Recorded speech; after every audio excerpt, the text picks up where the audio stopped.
pagkilala sa husay, dedikasyon at inspirasyon ng mga Pilipinong patuloy na nag-aambag sa pag-unlad ng bansa. Ito ang naging tampok sa ginanap na Huwarang Filipino Awards 2026. Bukod sa mga natatanging Pilipino mula sa iba't ibang larangan, kinilala rin sa gabi ng parangal ang ilang organisasyon at programa sa media. Kabilang ang business program ng Net25 na Open for Business na ginawaran bilang Business TV Show of the Year. Narito ang aking report. Naging makabuluhan ang ginanap na Huwarang Filipino Awards 2026 sa Music Museum noong Pebrero 27, kung saan kinilala at pinarangalan ang mga natatanging Pilipino mula sa iba't ibang larangan, kabilang na ang negosyo, serbisyo publiko at sining.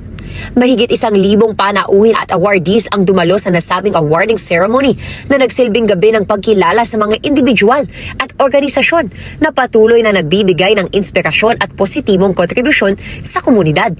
Sa isinagawang panayam, ibinahagi ng ilang awardees mula sa larangan ng pagnenegosyo ang kanilang pasasalamat sa pagkilala sa kanilang pagsisikap at dedikasyon sa kanilang industriya.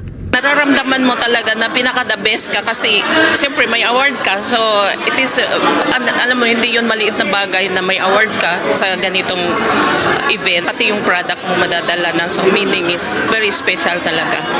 Beauty queen and as a doctor, I want to help the poor people in our community. And of course, and I want to promote my advocacy about environmental awareness, about health awareness. Isa to sa magiging malaking way para i-push kami pataas yung light and sounds namin. So para makilala kami ng ibang tao. I think it is a platform in order for us to showcase the brand to a wider network. Ayon sa isa sa mga kinilalang negosyante, malaking inspirasyon ang parangal upang ipagpatuloy ang kanilang misyon na magbigay ng trabaho at oportunidad sa kapwa Pilipino. Dagdag ba niya ang ganitong uri ng pagkilala ay nagsisilbing motibasyon upang lalo pang pagbutihin ang kanilang serbisyo sa komunidad. Through it, I'd like to raise not only awareness of empowerment but also to raise funds for my future humanitarian services. Samantala, sinabi naman ng isa pang awardee na ang tagumpay sa negosyo ay hindi lamang nasusukat sa kita, kundi sa kakayahang makatulong at makapagbigay ng positibong epekto sa buhay ng iba. Darating ang panahon, hindi na kami nakaka-receive ng award. Kami na ang nagbibigay. Dahil sabi ko nga sa inyo ang daming tao tahimik lang. Pero mabubuti ang puso.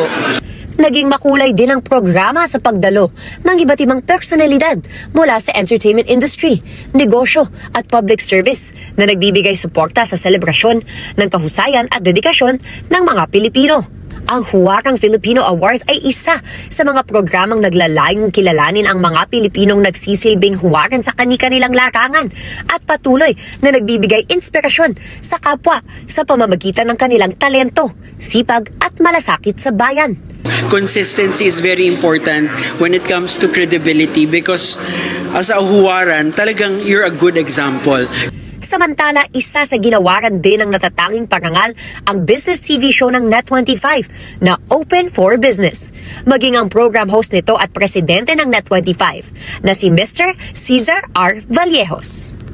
Open for Business is one of the awardee for tonight for Philippine Trending Brand.